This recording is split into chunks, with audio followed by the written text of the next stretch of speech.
कहाँ से स्टार्ट करोगे? आउटडोर से स्टार्ट करो अभी, और कहाँ से स्टार्ट करोगे? नहीं आउटडोर से, हाँ आउटडोर से स्टार्ट करो। यही जा रहे हैं। इस तरह हिलाओ ना। अच्छा हिल रहा है क्या? वो बराबर नहीं है।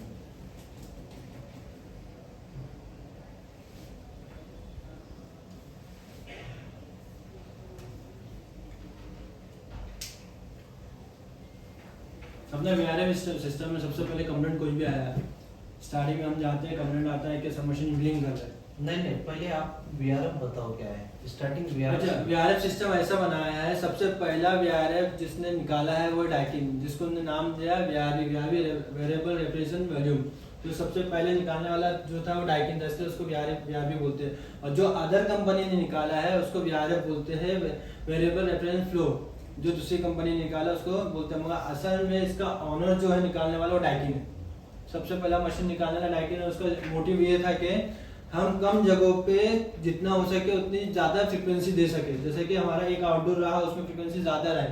हर चीज़ के लिए मेरे पास पहले तो उसका लाइट बिल बचे, जो उसका इलेक्ट्रिसिटी होता है मैं कैसे कंज्यूम कर सकूँ, उसके लिए भी आरबी निकाला है कि मैं एक आउटडोर चले उसमें मेरा पूरा सिस्टम, पूरा इलाका जो है ना, उतना एरिया जो ऑफिस के कैबिन्स होते हैं मैं उतना कंट्रोल कर सकूँ। तो इसलिए उन्होंने वीआरबी निकाला कि इसमें मेरा सबसे पहले तुम्हारा इलेक्ट्रिसिटी बचे, दूसरा है कि मेरा वहाँ पे मूवेबल हो, जैसे कि जगह कम है तो मेरा अपना रख सकूँ, मेरे जगह कम बचे। जैसे हर आउटडोर के लिए मेरे को हर जगह मैं खुदम खादी ना कर सकूँ, उस वजह से सबसे बड़ा निकाला कि हमने एक आउटडोर है उसमें मेरे इतने 3 से 4 आउटडोर लग सके, फिर फ्रीक्वेंसी के हिसाब से आउटडोर की कैपेसिटी बढ़ाए, हीटिंग लोड की वजह से कैपेसिटी बढ़ा सकता है वो, बराबर। एक सैमसंग में आता है, सैमसंग में तुम्हारा समझो 18 HP का है, 18 HP का इंडोर लगा हुआ, उसमें तुम उसकी फ्रीक्वेंसी अपने आप ऑटोमेटिक तुम बढ़ा सकते हो, उसमें इंडोर कनेक्ट कर सकते हो एक्स्ट्रा, उसमें उतनी लिमिट देता है, बाकी डाइकिन में नहीं देता है। डाइकिन में तुम्हारा करना है, बरोबर। दूसरा ये है कि वीआरबी में सबसे पहले आप जाते हो, वीआरबी का सबसे बड़ा है कि तुमको कभी वीआरबी जाना है तो गधे की तरह जाके खाली चालू मत कर दो कोई। सबसे पहले मोटिव होता है इंसान का, प्रैक्टिकल इंसान होगा ना, नॉलेजेबल इंसान होगा, कभी कंप्लेंट आ रहे हैं तो ज्यादा हड़बड़ाओ मत। सिंपल सा है कि आउटडोर पे जाओ, आउटडोर पे तुम्हारे को डिस्प्ले दिखता है, सबसे पहले डिस्प्ले दिखता है, डिस्प्ले में क्या एरर आ रहा है, क्या प्रॉब्लम है, प्रॉपर चल रहा है नहीं चल रहा है, सबसे पहले तो वो देखो।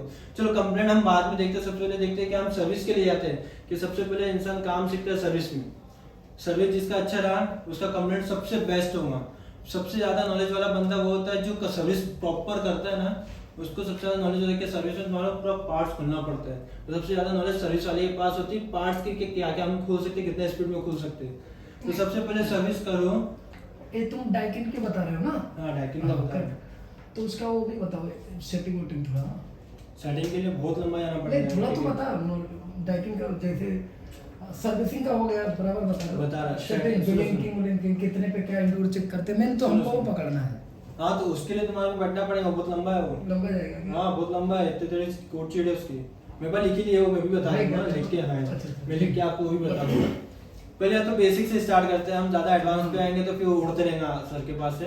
बेसिक से स्टार्ट करते हैं कि हम सर्विस का क्या, वीआरबी कोई भी हो, वीआरएफ हो, वीआरबी हो, डीवीएम हो, तो हम सर्विस से स्टार्ट करते हैं। सर्विस में वीआरबी में क्या होता है, खाली जाके फिल्टर क्लीन करना या आउटडोर पे आके खाली कॉइल पे पानी मारने से नहीं चलता है।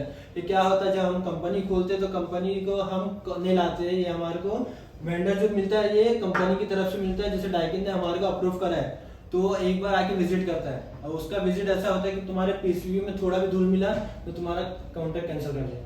क्यों? उसका बड़ा रीजन ये है कि जब भी तुम्हारा धूल लगता है ना पीसीबी में, तो यार ना हम सोचते हैं अभी धूल तो कुछ नहीं होगा, मगर धूल में जो पार्टिकल होते हैं वो मट्टी होती है, वो पत्थर होते हैं, उससे पीसीबी उड़ता है। क्यों उड़ता है? ये जब आपस में जब ज्वाइन होते हैं ना, पीसीबी के जितने भी पार्ट्स आपस में स्पार्क हुए तो जगहों पे पीसीबी उड़ जाता है, कि उसकी आईसी उड़ गई ना तो तुमको पूरा पीसीबी चेंज करना पड़ेगा। तो इसके लिए सर्विस में जब भी हम जाए, वीआरबी हो, वीआरएफ हो, तो सबसे पहले हमें ना तो आउटडोर जाए, आउटडोर के पूरे मेन पतरे खोले, जितने मेन पैनल होते हैं ना, ये एक पीसीबी डाइकिन का मैं बता रहा हूँ, डाइकिन में ऊपर एक पीसीबी का सेक्शन होता है, बरोबर। उसके बाद साइड में आता है ना, यहाँ पे तुम्हारा 3 फेज का पैनल होता है, ये यहाँ 3 फेज का लगता है। तुम्हारे ये 2 कंप्रेसर होते हैं, एक मेन होता है और एक स्टैंडिंग होता है, 2 कंप्रेसर है। 2 कंप्रेसर जब भी तुम करो तो याद रखना, पतरा ये फ्रंट पतरे जो होते हैं ना मेन, ये 2 पतरे तुमको खोलना जरूरी है। खोल के तुम्हारे को प्रॉपर नीचे से लेके ऊपर तक का, वीआरबी में मोटर है ऊपर क्लीन करना, पानी जा रहा है डर रहा है तो बिंदास करो, बिंदास पानी से काम करो, मगर खाली एक चीज है ना, ड्राई करना कभी मत भूलना। तुम कभी भी VRF जेट सर्विस करते हो, पानी मारते हो, पूरा क्लीन करते हो, जब तक सप्लाई मत ऑन करना, जब तक तुम्हारा पहले पैनल खोल के देख लेना PCB का उसमें पानी गया है तो नहीं गया। मैं जाता नहीं है, मगर तुमको अपनी तरफ श्योर होना, ड्रायर मारना जरूरी है, ब्लोअर से पूरा ड्राई करना बहुत जरूरी है। उसके 2 PCB होते हैं, एक तो यार ना, एक यहाँ पे पैनलिंग का जो सप्लाई आता है ना, एक सप्लाई है ना यहाँ से निकल के यहाँ पे 3 PCB होते हैं, 2 इन्वर्टर रहते हैं, यहाँ पे एक इन्वर्टर आ गया, और इसके फ्रंट पैनल पे ना तो कॉइल रहता है जिसमें हीट सिंक लगता है। फ्रंट पैनल 2 इन्वर्टर PCB होता है, कंप्रेसर PCB बोलते हैं इसको, वो रहेगा, और यहाँ पे फैन रहेगा, और यहाँ पे कंट्रोलर रहेगा। ये कंट्रोलर आ गया, ये इस चीज को क्लीन करना बहुत जरूरी है। ये क्लीन नहीं करोगे, आप ब्लोअर नहीं मारोगे, इतना याद नहीं, PCB उड़ेगा। और सबसे पहला PCB उड़ने वाला होता है तुम्हारा इन्वर्टर PCB। क्यों?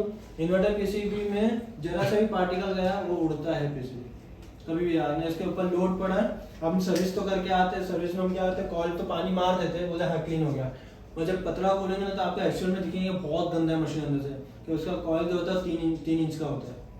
याद रखना, आप ऊपर से तुम पानी मार रहे हो तो तुमको लग रहा है कि हाँ क्लीन हो गया, मतलब अंदर से देखोगे ना, अंदर पूरा पैक होता है। केस चीज मेरे साथ हो चुकी है।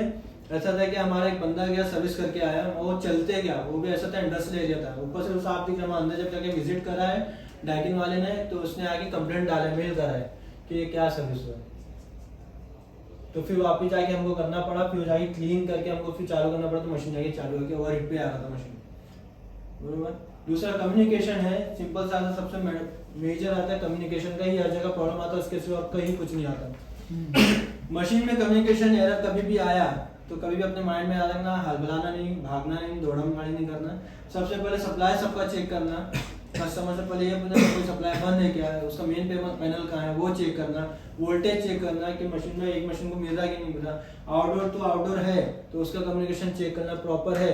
तो याद रखना, ज्यादातर डाइकिन में बता रहा है, डाइकिन में VRV3 होता है, VRV3 जिसमें डिस्प्ले नहीं होता है, पॉइंटिंग होता है, उसमें कंट्रोल PCB एक आता है। तुम्हारा वायरिंग प्रॉपर है, मशीन प्रॉपर है, सब प्रॉपर चल रहा है, वोल्टेज बरोबर आ रहा है। मशीन के अंदर आउटडोर के अंदर क्या आता है तुम्हारा कंट्रोल PCB। कंट्रोल PCB क्या होता है, जो कंट्रोल PCB से जो मेन PCB आता है जिसमें डिस्प्ले दिखता है ना, एक डिस्प्ले PCB को देखा जाएगा, उसमें से सप्लाई डिस्प्ले में जाता है, बरोबर। जब तक सप्लाई डिस्प्ले में नहीं आएगा तुम्हारा कम्युनिकेशन एरर देगा, क्योंकि वो कम्युनिकेशन एरर उसमें ही आता है। तो सबसे पहले सब प्रॉपर दिख रहा, तो आउटडोर में आगे कंट्रोल पैनल जो है ना, कंट्रोल PCB, पहले उसको चेक कर लेना कि चल रहा है कि नहीं चल रहा है। और डाइकिन 3 जो है ना, डाइकिन 3 है, डाइकिन 4 हो गया, डाइकिन X हो गया, इसमें तुमको इजी समझ में आएगा कि आउटडोर में उसमें आवाज आती है। सिंपल सा अगर जाएंगे ना आउटडोर में, तो मशीन जब स्टार्ट होता है तो एक बार कट करने से आवाज आती है, समझो सप्लाई दे गई, वो बार बार आ रहा है ना, कट कट कट, तो समझो तुम्हारा सप्लाई छोटा पंचालू कर रहा है तुम्हारा मशीन। तो सबसे पहले इसका कंट्रोल PCB चेंज कर लो, तो कम्युनिकेशन एरर का प्रॉब्लम सॉल्व हो जाएगा। अब दूसरा आता है, इसमें आता है A3, डाइकिन में A3 आता है। A3 किसी को कुछ पता है A3 के बारे में? नहीं। A3 कॉमन है कि तुम्हारा ड्रेन पंप के लिए। A3 जो तुम्हारा ना ड्रेन पंप तुम्हारा जो है ना वो चौक रहेगा, और उसमें क्या है, ड्रेन पंप तुम्हारा चौक रहा 100% तो चौक ही रहता है, बाकी जब ड्रेन पंप जाता है उसमें डक्टेबल में भी रहता है, डक्टेबल में ही रहता है। डक्टेबल में तुम्हारा 3 टियार से लेके 3.5 तक रहेगा, उसके ऊपर जाएगा तो ड्रेन पंप नहीं रहेगा, उसके बाद सीधा पाइपिंग चालू रहता है, बरोबर। अब इसमें ऐसा है, A3 एरर आ गया तो सबसे पहले देखना है कि A3 है क्या। अब चलो अपन ब्लैंक है A3, पहले तो VRV कैसा सिस्टम है, VRF कैसा सिस्टम है, ये कोई भी बंदा जाए इतना एरर इतने दिमाग में बैठता नहीं कि मेरे को याद है हाँ ये आर्डर नहीं। अभी मैं समझो अभी सामने ब्लू स्टार रहे, उनको ब्लू स्टार का नॉलेज अच्छा है, मैंने ब्लू स्टार में काम करूंगा, कैसा डाइकिन में साथ है ना, तो ब्लू स्टार का इतना याद नहीं है, तो मैं चेक करूंगा। तो सबसे पहले 2 चीज होती है, आउटडोर के पते पे उसका एरर कोड दिया है, कभी नहीं देता है तो तुम ऑनलाइन चेक कर सकते हो, ऑनलाइन भी नहीं समझ में आ रहा तो तुम अपने सीनियर से पूछ सकते हो, और पूछने में कभी शर्माना नहीं, कितना भी अच्छा काम आ जाए, हम कितने भी सीनियर हो जाए, ये याद रखना, कितने भी बड़े हो जाए, अब उन्हें इससे पूछ लेंगे बोले तो काम नहीं था, अरे उनको बताओ वो कुछ भी बोले, हमको पूछना जरूरी है इसके लिए कि हमें नॉलेज मिल जाएंगे, अपना एक काम बढ़ जाएगा, अपने जेब में आ जाएगा, अपन बाद में काम करेंगे। हमारा सैमसंग हो गया, VR हो गया, इनकी हमको ट्रेनिंग भी दी जाती थी, कहाँ हमारे वेयर हाउस पे जो डाइकिन वाले ही आके देता था, ब्लू स्टार वाले ही आके हमको ट्रेनिंग बुलाता था, एक दिन हम उसमें आते थे, और बिंदास वहाँ पे जो भी बिंदास पूछ रहे, कि मान हमको पता है पूछना जरूरी है, नहीं पूछेंगे आज टाइम मिला, नहीं पूछेंगे तो फिर बताऊंगा भी नहीं बंदा सामने जो करा है, बरोबर, ये पूछना जरूरी है। और सबसे कॉमन इसमें जो आता है ना F3 आता है, F3 इतना प्रॉब्लम देता है, जैसे ज्यादातर HU रहेगा ना, HU में VRV करे हैं उसमें क्या देता है, तुम्हारा रिटर्न एयर फिल्टर गंदा हो, रिटर्न नहीं मिल रहा हो, फिर तुम्हारा एक्सपेंशन वॉल खराब हो, पीट रहता है ना एक्सपेंशन व्हील खराब हो। वो मेजर क्यों आता है क्या, तुम्हारा रिटर्न जो आता है ना, रिटर्न में जो सप्लाई में जो आता है अपना, तो इसमें डिस्चार्ज लाइन से जो एंड करता है उसमें तुम्हारा टेम्परेचर बहुत ज़्यादा लो हो गया। लो बोले तो सब आइस जमने वाला है, वो ज़्यादा तुम्हारा फिल्टर चौक है तो आइस जमता है, फैन मोटर बंद है तो आइस जमता है। दूसरा तुम्हारा एक्सपेंशन खराब हो तो तुम्हारा सप्लाई ज़्यादा आने लगा है, इसलिए तुम्हारा आइस जम रहा है, इसके लिए एरर दे रहा है। ड्रेन पंप का कॉमन सी आता है, ड्रेन पंप जब भी क्लीन करना है, डाइकिंग में मैं बता रहा हूँ, डाइकिंग में पब्लिक क्या करती है, डाइकिंग में एक एक्सेस देता है। वो एक्सेस क्या होता है, एक जैसे इंडोर लगा है, डक्टेबल की बात कर रहा हूं, डक्टेबल के बाद में एक एक्सेस देता है यहाँ पे, जहाँ पतरा लगाता है। ज्यादा लोग क्या करते हैं, क्या इतने आइडिया होते हैं कि जेट पंप मारने के लिए साइड से पतरा निकालती है जिसमें खाली गन भी नहीं जा सके, वहां से कॉइल दिखता है। वो इसके लिए होता है कि जो एक्सपेंशन वॉल होता है ना, वो खाली चेक करने तक का ही रहता है, उसमें तुम काम नहीं कर सकते हो। खाली ड्रेन पंप देख सकते हो, चेक कर सकते हो कि क्या गंदा है क्या, बस आप बोले उसमें से सब काम करो तो नुकसान इसके क्या होगा, सबसे बड़ा क्या, कॉइल तुम्हारा लीक होगा। क्यों, तुम इसको डावर डालोगे, पाना डालोगे, लीक नहीं, होगा। पतरे के पास क्या रहेगा, एक्सपेंशन ये पतरा एक साइड में रहता है, इसमें खोलोगे तो यहाँ पे सबसे पहले तुम्हारे ड्रेन पंप दिखेगा और साइड में एक एक्सपेंशन वाला तुमको इजीली एक्सेस दिखेगा। मेरे को लग रहा है पतरा ड्रेन पंप के लिए, हां ड्रेन पंप के लिए रहता है, ड्रेन पंप के लिए इसलिए रहता है कि तुम देखो, काम नहीं कर सकते। अच्छा, जो तुम कंप्रेसर दो बनाए हो, तो इसमें दोनों मतलब कैसा है, अब इसमें क्या होता है, तुम्हारा ब्लू स्टार में भी रहता है ना, जो ड्रेन पंप रहता है ना, उसके नीचे भी एक छोटा पतला VRF में तुम्हारे दो है, VRF अपना X रहेगा ना, X में तुम्हारे ना तो कॉमन से दो टाइप में आता है। X में तुम्हारा एक तो इन्वर्टर रहता है, एक सादा रहता है। अच्छा, बरोबर, हाँ, एक इन्वर्टर एक सादा रहेगा। और जो X सिस्टम है, X में बता रहा हूँ, X में तुम्हारा है ना तो दोनों भी इन्वर्टर रहेगा, और 4 में और 3 में एक इन्वर्टर रहेगा और एक तुम्हारा सप्लाई जो रहता है ना अपने AC वाला रहेगा, बरोबर। अब कंप्रेसर को तुम्हारा बाईपास कैसा करे, अभी ये हाई लेवल पे चले जाता है। नहीं, बता अभी कैसे है, ये दो कंप्रेसर में से एक कंप्रेसर तुम्हारा एक खराब हो गया समझो। हाँ, वही तो मेन है। यहाँ पे डिस्प्ले में तुम्हारे 3 ऐसा डिस्प्ले दिखते हैं, यहाँ पे 3 बटन होते हैं, एक होता है मोड, एक होता है सेट और एक होता है तुम्हारा ये।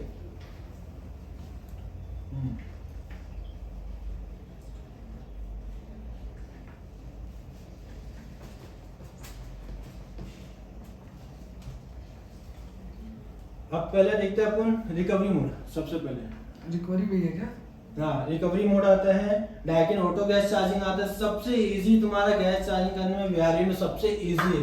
तुमको कुछ मेहनत नहीं करना, कितना गैस डालना है, कितना ही करना है, तुमको वेट स्केल लगाना नहीं, कुछ नहीं लगाना है। तुमको आंख बंद करके बाटला उल्टा करना है और तुम्हारा सेटिंग करना है, जितना मशीन को गैस चाहिए वो लेगा, फिर इसका अपने आप ही बंद हो जाता है। फिर तुम्हारा एक्स्ट्रा गैस भी नहीं आएगा, ना कम जाएगा, कभी मौसम ना कम ज्यादा आएगा। तुमको पता होना जरूरी है कि इसमें भी सेटिंग होती है, रिकवरी में सेटिंग होती है। मतलब gas auto charging, gas auto charging में क्या होता है, सबसे फायदा है ऑटो गैस चार्जिंग में क्या फायदा होता है तुम्हारा, बस अब समझो वैक्यूम हो गया, ये हो गया। उससे पहले हम वैक्यूम के सारे गैस चार्जिंग के पहले होता है रिकवरी होता है। अपन रिकवरी में देखते हैं रिकवरी का क्यों डालते हैं। रिकवरी सबसे पहले कि हम जब नाइट्रोजन डाल रहे हो, सबसे पहले हम नाइट्रोजन डाल के ही लीक टेस्ट करते हैं। तो रिकवरी मोड डालने का सबसे बड़ा ये रीजन है कि तुम जब भी डालो तो इसके जितने फंडामेंटल पार्ट होते हैं ना, जितने भी एक्सपेंशन हो गए, फॉर्मेट वॉल, ये सोलेनोइड वॉल हो गए, जितने भी सोलेनोइड वॉल होते हैं ना वो ओपन हो जाते हैं, 100% ओपन होंगे, तुम्हारा नाइट्रोजन प्लस सिस्टम में ही जाएगा। रिकवरी मोड दबाने से, रिकवरी मोड दबाते नहीं, रिकवरी मोड डालना पड़ता है। मतलब उसको क्या करना, प्रेस करना है? हाँ, प्रेस करना पड़ेगा। बताओ, अब सबसे पहले है रिकवरी मोड। रिकवरी मोड में क्या आता है, पहले तो यहाँ पे 3 बटन होते हैं, मोड बटन होता है, सेट बटन होता है, एक रिटर्न बटन होता है, ध्यान रखना। ये डिस्प्ले भी है, डिस्प्ले समझो, बरोबर। ये 3 बटन है तुम्हारे, मोड बटन, सेट बटन और रिटर्न बटन, याद रखना। ये चीज है।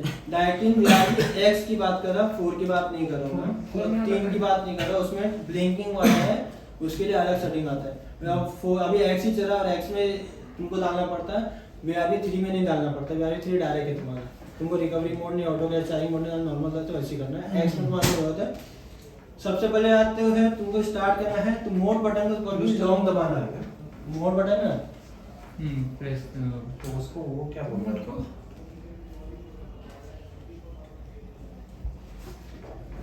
मोड को प्रेस करना। हाँ कुछ सेकंड तक प्रेस ठीक कर है। देते हैं। मोड बटन को लॉन्ग प्रेस करना तो उसमें 00 लिख के आएगा। हाँ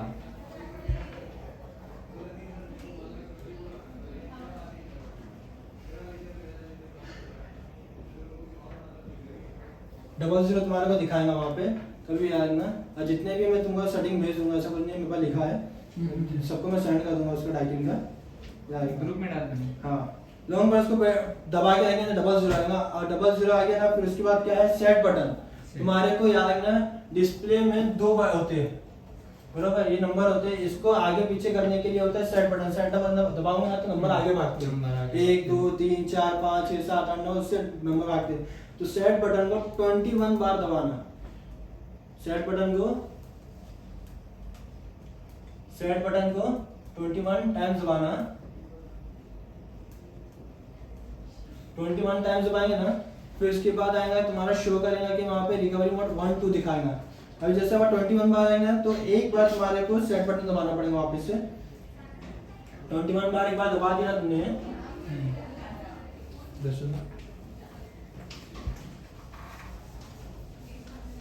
ये तुम्हारा पहला सेट रहेगा। तुम्हारा मोड बटन तो तुम्हारे को लॉन्ग प्रेस दबाना है तो 00 आएगा। अब उसको आगे बढ़ाने के लिए नंबर कितने होते हैं, नंबर रहते हैं काउंटिंग, हर नंबर पे एक पर्टिकुलर एक उसका सेटिंग होता है। 21 बार दबाएंगे ना तुम्हारा, तो तुम्हारे को फिर एक बार रिटर्न बताना है। जैसे 21 आ गया, 21 में तुम्हारा रिकवरी मोड स्टार्ट होगा। अब उसको सेट करने के लिए क्या करना है, रिटर्न बटन दबाना, एक बार दबाना है, 1 टाइम पे रिटर्न बटन दबाना है।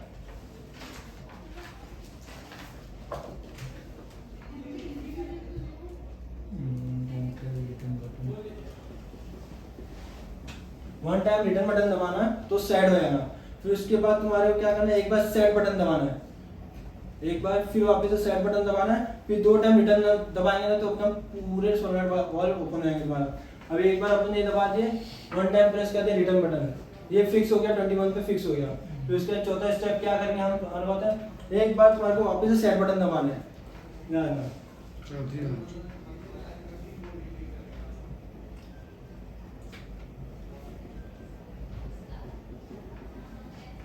बरोबर। अब इसके बाद क्या होगा, सेट बटन दबा दी, तुम्हारे सोलर बॉल सब ओपन स्टार्ट होंगे, अपना आवाज आएंगे cut cut cut cut cut, जितने भी सोलर बॉल इसमें रहेंगे इंडोर में 100% ओपन होंगे। फिर उसको सेट करने के लिए अभी हमें 100% ओपन ही रहे जब तक हम इसको, अभी इसको रिटर्न करने के लिए क्या मोड बटन दबाएंगे तो पूरा ब्लैंक हो जाएगा, हट जाएंगे सेटिंग। अब इसको फिक्स करने के लिए हमको लंबा टाइम करना है। अब इसको फिक्स करने के लिए क्या करना है तुम्हारे को, फिर 2 टाइम रिटर्न बटन दबा के इसको फिक्स कर देना है। 2 टाइम बटन दबाएंगे ना तो उसको फिक्स कर देना है। देखो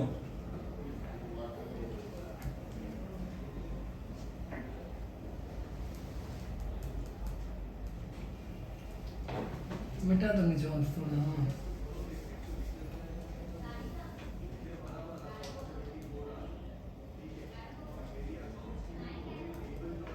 ये तुम्हारा स्टार्ट हो जाएगा, तुम्हारा रिकवरी मोड स्टार्ट हो जाएगा।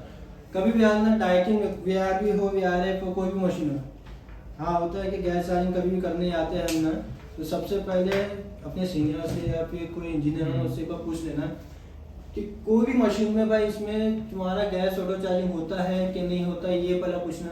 रिकवरी मोड डाला जाता है कि नहीं जाता है, ये पूछ लेना। कि ये बहुत मेजर चीज़ है कि तुम्हारा मशीन गैस चार्जिंग होगा नहीं। ये VRB4 है ना, ये VRB-X में तुम सोचोगे कि उल्टा बटन दबा के मैं गैस डाल दूं, बाटला डाल दूं, हो जाएगा, गैस लेगा ही नहीं वो। स्टार्टिंग में तुमको थोड़ा टॉपअप मारना पड़ेगा, फिर इसके बाद सेटिंग करके डालोगे तो ही होगा, नहीं तो मशीन नहीं चालू होगा तुम्हारा। फिर तुम कितना भी चालू करो तुम्हारा मशीन नहीं चालू, तुमको ऑटो गैस चार्जिंग मोड डालना ही पड़ेगा, नहीं तो नहीं चालू होगा, याद रखना। VRB सिस्टम इसके लिए कि VRB में क्या होता है, स्टार्टिंग बंदा करता है काम, हर मशीन का सबको पर्टिकुलर नहीं पता होता है। तो कभी भी कोई सिस्टम में जाओ तो सबसे पहले अपने इंजीनियर या अपने सीनियर से पूछो, जिसको नॉलेज होगा तुमको पता चल जाएगा। तो उसको पूछ लो कि भाई इसमें सेटिंग होता है नहीं होता है। नहीं तुम सुनोगे स्पीड की तरह मैं उल्टा करो डाल दूँ तो नहीं होगा, याद रखना। सेम इसकी तरह ऐसे ही सेम तोशिबा भी हो गया ना, तोशिबा में भी रिकवरी होता है मोड, मोड डाला नहीं जाता है, उसमें डीप स्विच होते हैं 2-3, बरोबर। डीप स्विच को 2-1-2 पे करके उसका 15 और 16 जो अंदर जैक निकले तो उसको शॉर्ट करना पड़ता है। वो शॉर्ट करोगे तो पूरे सोलर बॉल ओपन हो जाएंगे तुम्हारे। वो शॉर्ट करने से पहले तुम्हारा कंप्रेसर का वायर निकालना पड़ेगा कि कंप्रेसर का वायर उड़ ना जाए, कंप्रेसर ना उड़ जाए इस वजह से, बरोबर। अभी बिहारी में जितना नॉलेज है, कुछ है पूछने के लायक तो पूछ सकते, तो मैं बता दूंगा जितना लोग आना जैसे। नहीं इतना मस्त होता है। ये डाइकिंग का डाइकिंग बहुत सेटिंग है। पहले तो स्टार्टिंग है ना, रिकवरी मोड हो गया, ऑटो कैचारिंग मोड हो गया, बाईपास मोड हो गया। तुमको बाईपास आउटर करना है, मास्टर स्लो है तो मास्टर को चालू करना है, बाईपास करके हटाना है। कंप्रेसर को 2 कंप्रेसर में से एक बाईपास करना है, एक पे चलाना है। तो बिंदास पूछना, मैं बता दूंगा, उसका तुमको भेज दूंगा सेटिंग इसमें। बरोबर। एनी डाउट किसी को कुछ है और पूछने का? नहीं और बीआरबी में कभी भी देखो होता है, हम टेक्नीशियन हैं, हमारा ऐसा है कि भाई जाते हैं, काम करते हैं, सर्विसिंग होता है मगर हर जगह थूक पट्टी नहीं करना। जैसा होता है कि बंदे आते हैं जहाँ मेजर इशू है, मेरा बोलना मतलब क्या, जहाँ मेजर क्लियर हो सकता है, जैसा ड्रेन पंप का प्रॉब्लम है, क्लियर करो, जेट मत मारो, चलेगा। मैं अपना जो प्रॉपर है ना फंडामेंटल पार्ट उसको क्लीन करो, कंप्लीट कभी रिटर्न नहीं आएगा। मेन वही मैटर है जो हमारा वही है, हमारा जो ब्रेकडाउन है ना, ब्रेकडाउन वही है।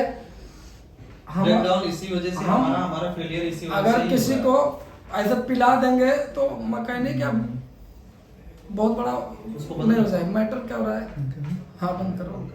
अभी बोले हम लोग का मैटर